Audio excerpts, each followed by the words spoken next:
Bueno, hola, buenas tardes. Gracias por estar de nuevo aquí. Bueno, hoy va a ser un día intenso de trabajo nuevamente. Es una temática que, bueno, sabemos que va a traer mucho debate y construcción, porque en realidad lo que queremos es, cuando terminemos este encuentro, generar, ¿sí?, a partir de lo que se trabaje en cada una de las comisiones, poder generar un pequeño documento que lo vamos a compartir. Hoy tenemos el honor, nos acompaña en el panel Romina Hey, directora provincial de discapacidad. Muchas gracias por estar aquí, Romina.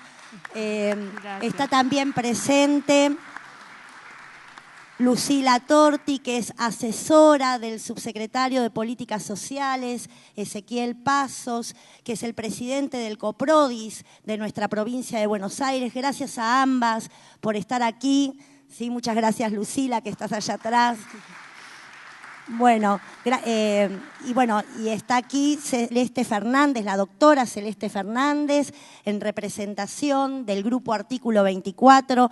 Ella es abogada de ASIG, ahora va a decir bien cómo es toda la sigla, pero bueno, personas comprometidísimas con la construcción de políticas en discapacidad, así que un honor que estén aquí. Yo le voy a pasar la palabra a nuestra directora provincial de discapacidad, Romina Hey. Gracias por estar nuevamente. Bueno, buenas tardes a todos. Primero, gracias Marcela. Contarles esto en pocas palabras. La Dirección Provincial de Discapacidad depende del Ministerio de Desarrollo Social. Sí, quería aclarar esto porque, bueno, sé que vamos a hablar de educación y demás. Por otro lado, también quería comentarles que si bien el presidente del COPRODIS es el titular ante el Consejo Federal de Discapacidad, yo soy la suplente, o sea que somos representantes dentro del Consejo Federal de Discapacidad, así que todo lo que acá a lo mejor surja y demás, lo podemos estar llevando a la próxima asamblea que se hace en breve, a fines de noviembre, en lo que se trabaja. Hay comisión, yo no formo parte de esa comisión, pero hay una comisión de educación trabajando muchísimo en esta temática. Así que, bueno, le cedo la palabra a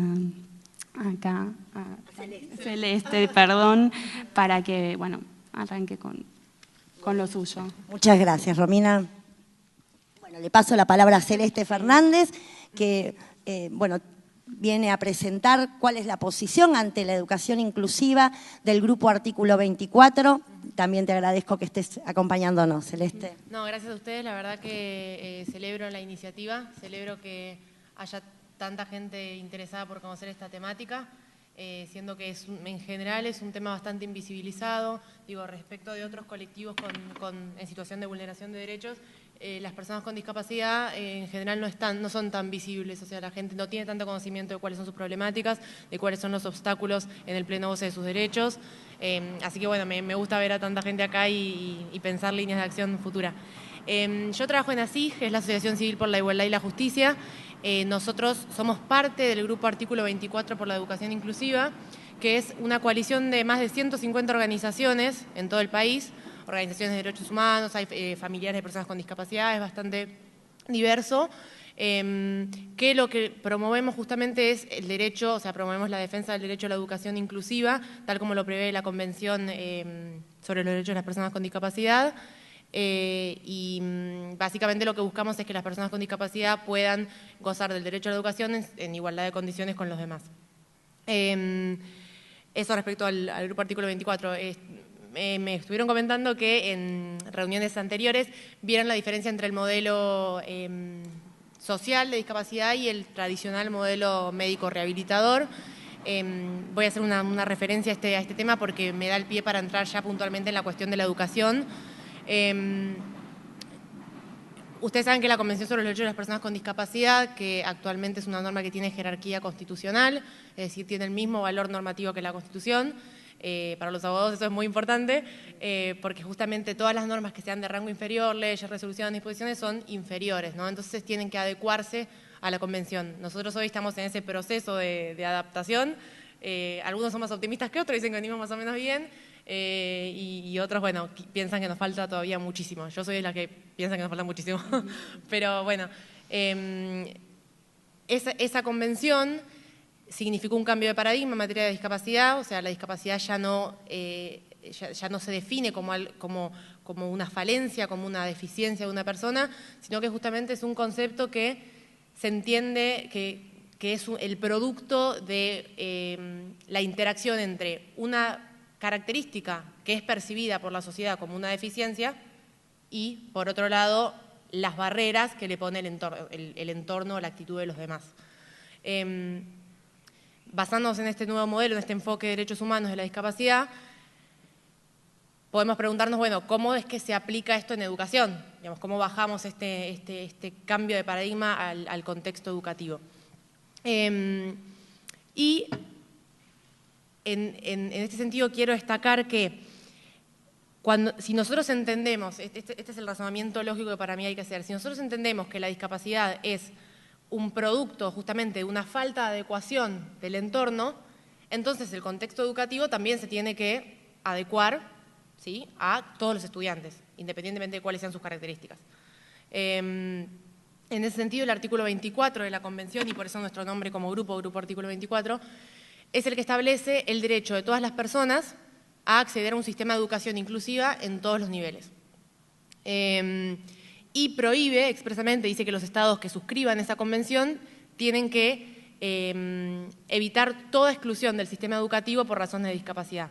Es decir, que una persona no pueda ir a la escuela común o a la escuela convencional por su discapacidad, constituye una discriminación por razones de discapacidad. Y en ese sentido, los estados tienen que adecuar toda su legislación para evitar todo este tipo de vulneraciones de derechos. El estudio temático sobre los derechos de las personas con discapacidad, que es un documento que elaboró el Alto Comisionado de las Naciones Unidas para los Derechos Humanos, dice que tradicionalmente se han adoptado en el sistema educativo 3 enfoques distintos. Uno es el de la exclusión, otro es el de la segregación y otro es el de la integración. Puntualmente, el enfoque de la exclusión tiene que ver con percibir una determinada deficiencia en una persona o lo que la sociedad entiende que es una deficiencia y excluir a esa persona del sistema educativo, o sea, apartarlo de la escuela, que quede bajo el ámbito sanitario, de asistencia sanitaria, social, pero no en un contexto educativo, porque en cierto modo se considera que no pueden estar en esos espacios. El segundo enfoque, que es el de la segregación, tiene que ver con poner a los estudiantes que tienen características percibidas como deficiencias en espacios teóricamente especializados para responder a esa deficiencia concreta. Lo que normalmente conocemos como escuelas especiales, escuelas de modalidad especial.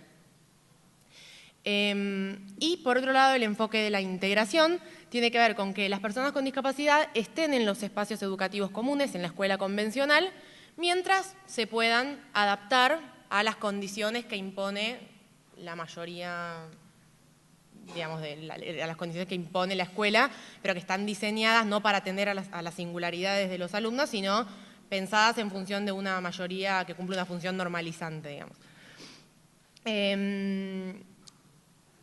Estos 3 enfoques, este estudio temático del Alto Comisionado de Naciones Unidas dice que son que los 3 en realidad son discriminatorios y que frente a este enfoque surge uno nuevo que es el de la inclusión, que a veces quizás en la jerga cotidiana uno puede pensar que es lo mismo que integración, pero no es lo mismo, y no solo no es lo mismo, sino que las diferencias entre ambos enfoques son sustanciales.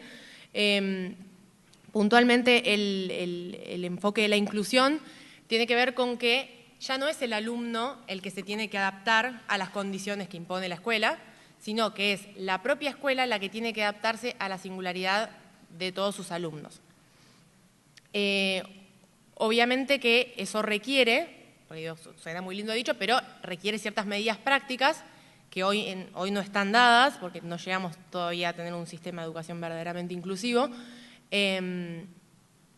Requiere ciertas adaptaciones que la Convención prevé que los estados las tienen que hacer, ciertas adaptaciones de tipo curricular, de tipo pedagógico, y prevé que obligatoriamente el sistema educativo debe proveer todos los apoyos y los ajustes razonables que sean necesarios para atender a la individualidad de las personas con discapacidad.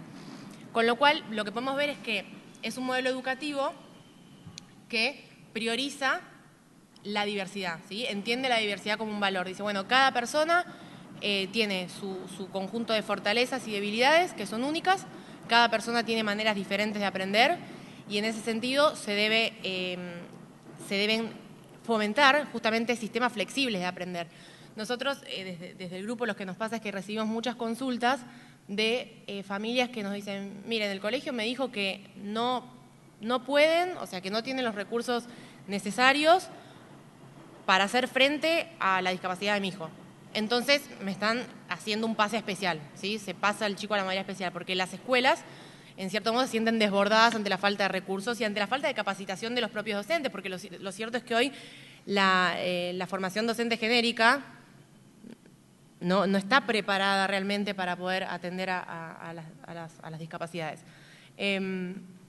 Con lo cual,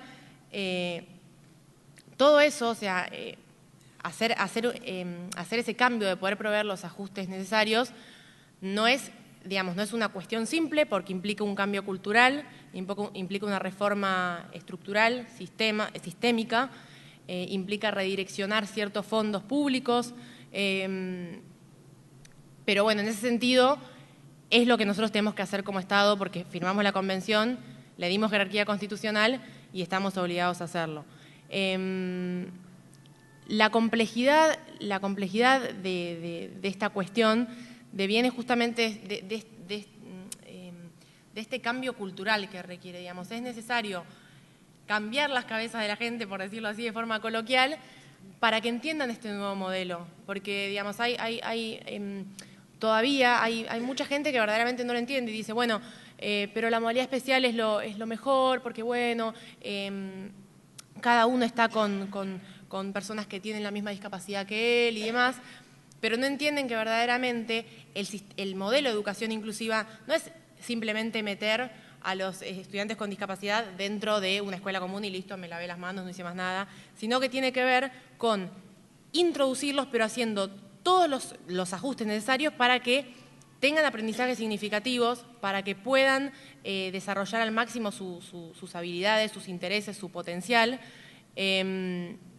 Y de hecho hay investigaciones hechas a nivel mundial que muestran los beneficios de la educación inclusiva no solamente para las personas con discapacidad, sino también para las personas sin discapacidad.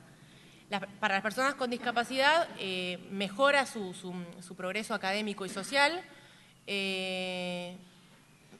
aumenta las posibilidades de una mejor inclusión en entornos futuros y además evita toda esta estigmatización y este etiquetamiento que está implícito en la modalidad especial de educación.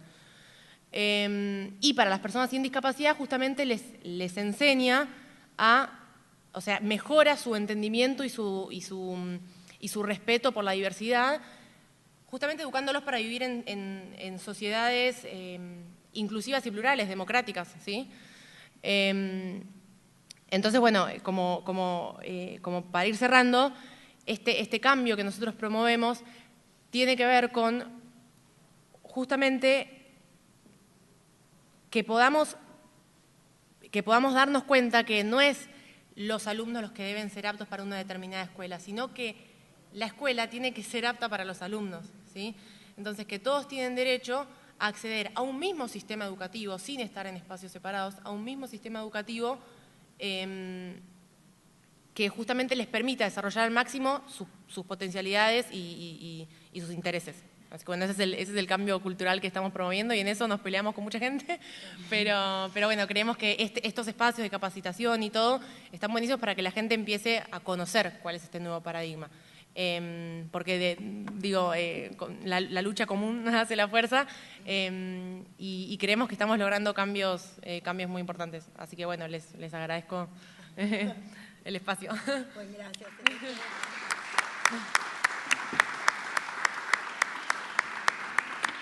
Bueno, yo quiero agradecer Bueno, a Sonia López. Sonia también es integrante del grupo Artículo 24, mamá de Lautaro y Julieta. Hoy está Lauti por aquí, me parece, sí, allá que es Lautaro, y directora municipal de discapacidad. Gracias, Sonia, por todo el apoyo. Bueno, yo les voy a contar, hoy quiero contarles que, bueno, en representación de la Comisión Asesora de Discapacidad de la Universidad Nacional de Lanús, me toca cumplir con la función de principios del año 2015 de coordinar a nivel nacional la Comisión Interuniversitaria de Discapacidad y Derechos Humanos que pertenece al Consejo Interuniversitario Nacional. Bueno, una gran responsabilidad. Aquí hay una foto, ¿sí? En la diapositiva que se está mostrando hay una foto donde están todos los representantes nombrados por rectores y rectoras de las 45 universidades públicas que activamente están participando de este espacio. Les voy a contar, porque tomando lo que había dicho Celeste, las universidades públicas, yo quiero contarles qué estamos haciendo al respecto de esta transformación en clave universal, es decir, garantizar el derecho al acceso a la educación superior para todas y para todos, independientemente de nuestras características.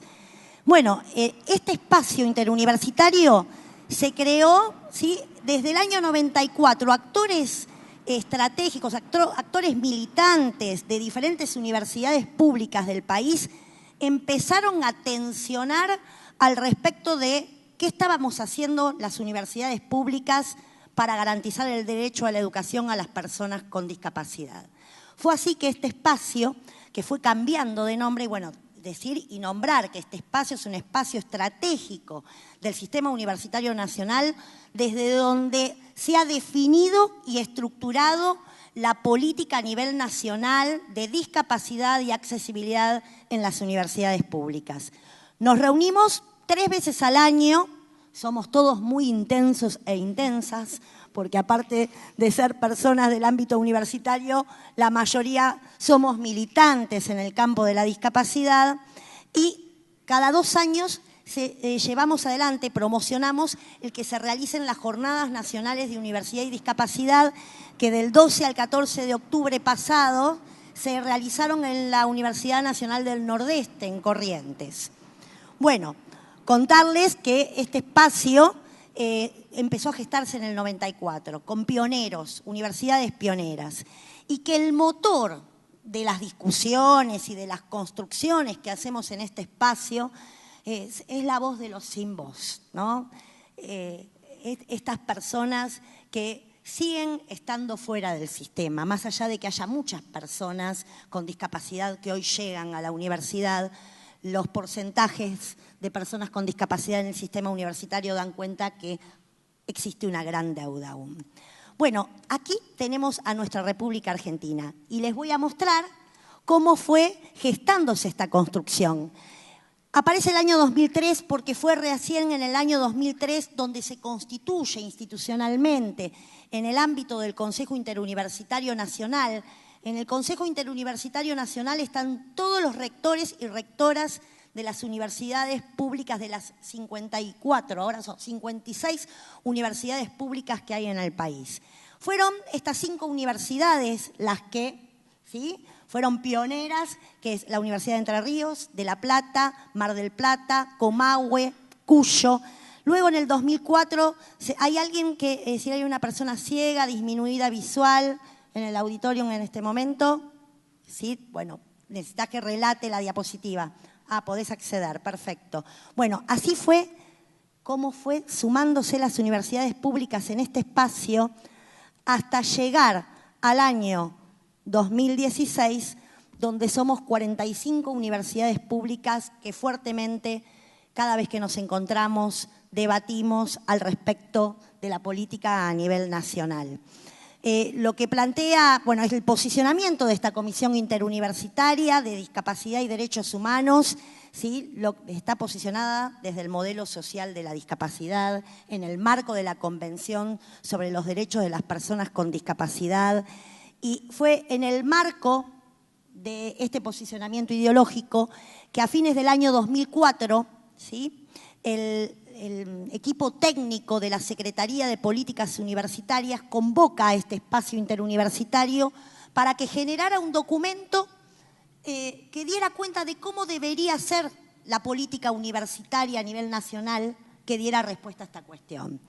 Fue así que la Inter, como le decimos nosotros familiarmente, define un documento. Este documento lo toma el Consejo Interuniversitario Nacional y este fue el primer hecho histórico y la primera vez que ingresa en agenda del Consejo Interuniversitario Nacional el tema de la discapacidad como derecho humano, que fue la creación. Este documento fue aprobado y se crea el Programa Integral de Accesibilidad de Universidades Públicas a través de la Resolución 426 del año 2007. Todo un hecho histórico. Bueno, ¿cómo estructura este programa? Esto se lo estoy mostrando a grandes rasgos.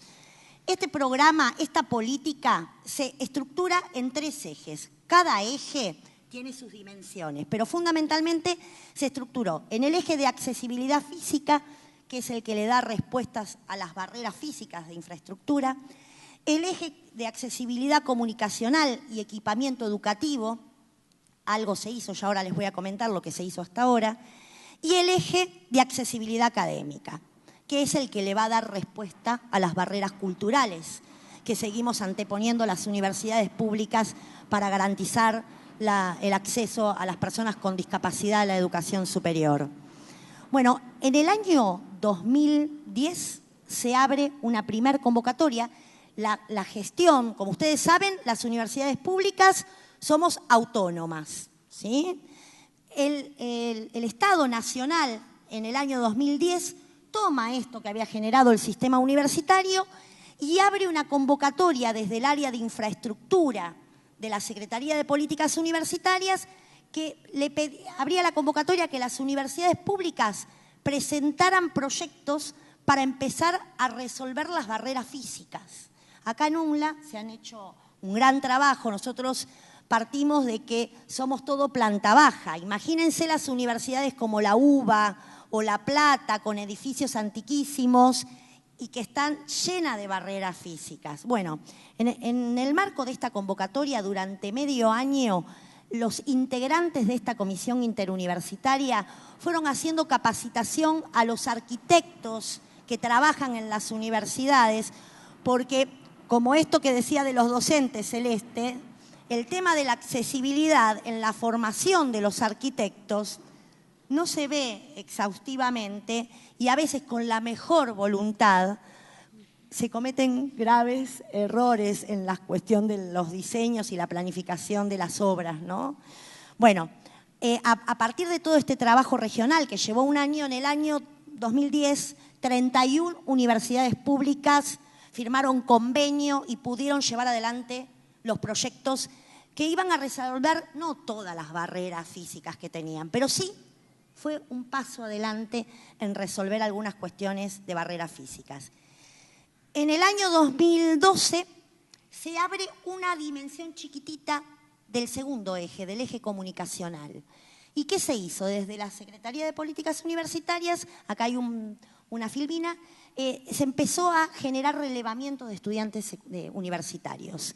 Empezar a saber cuántos estudiantes universitarios con discapacidad hay en las universidades.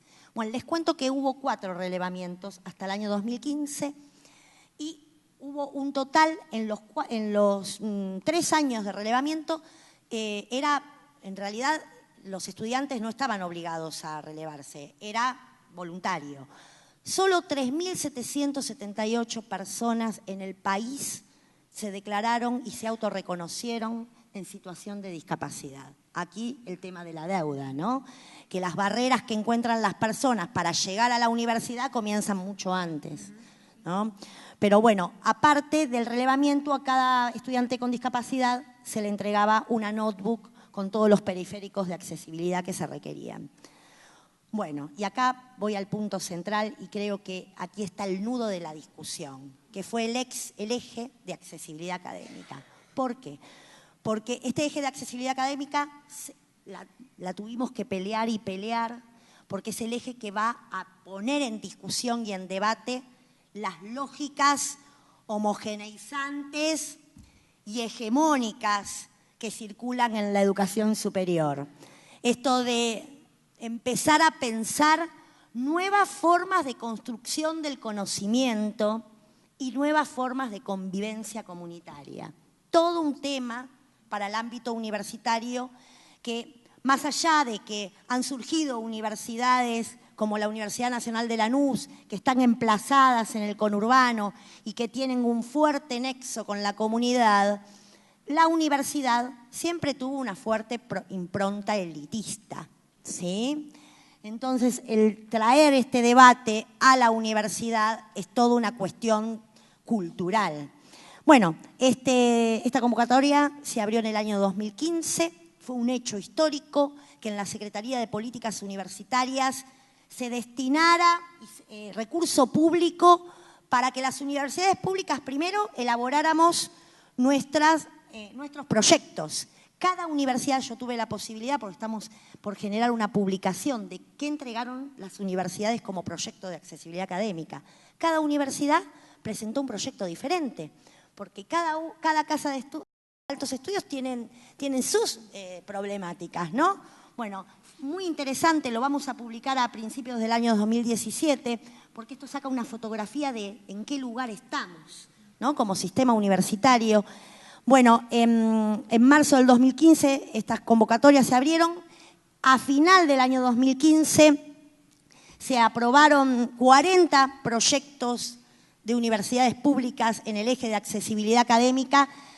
Esto es parte del proyecto de accesibilidad académica, formarnos. El año que viene nos van a tener bien moviditos porque estamos en plena ejecución de ese proyecto que dura un año.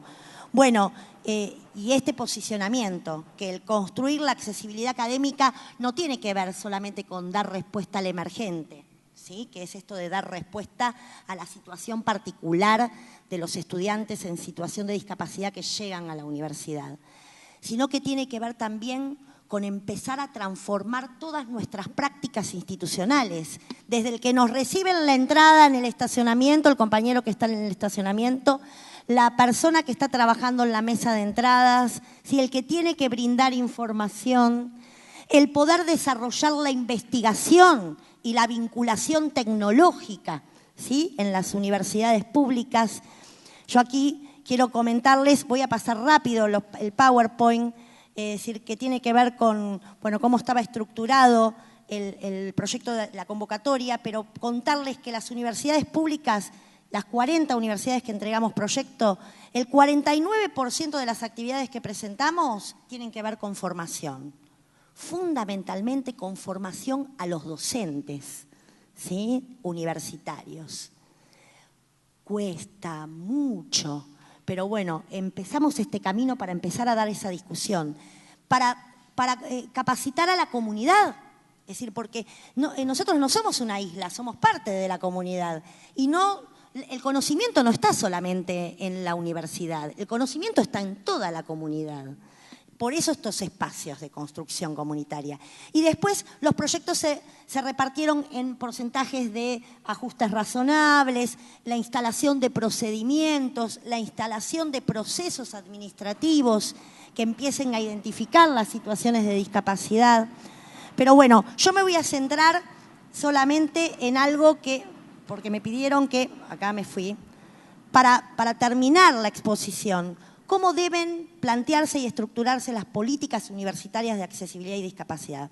Fundamentalmente, tiene que estar el trabajo en el eje de investigación, es decir, las universidades públicas tenemos que avanzar, primero y principal, en el análisis integral del modelo social de la discapacidad como instituciones críticas de la sociedad, promover la investigación y la vinculación tecnológica.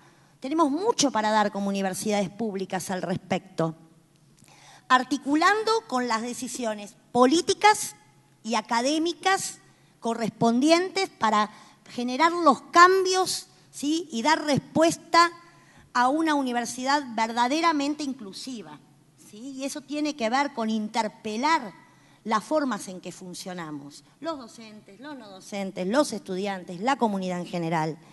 Y después, bueno, acá está como extensión, pero en esta universidad también interpelamos el concepto de extensión.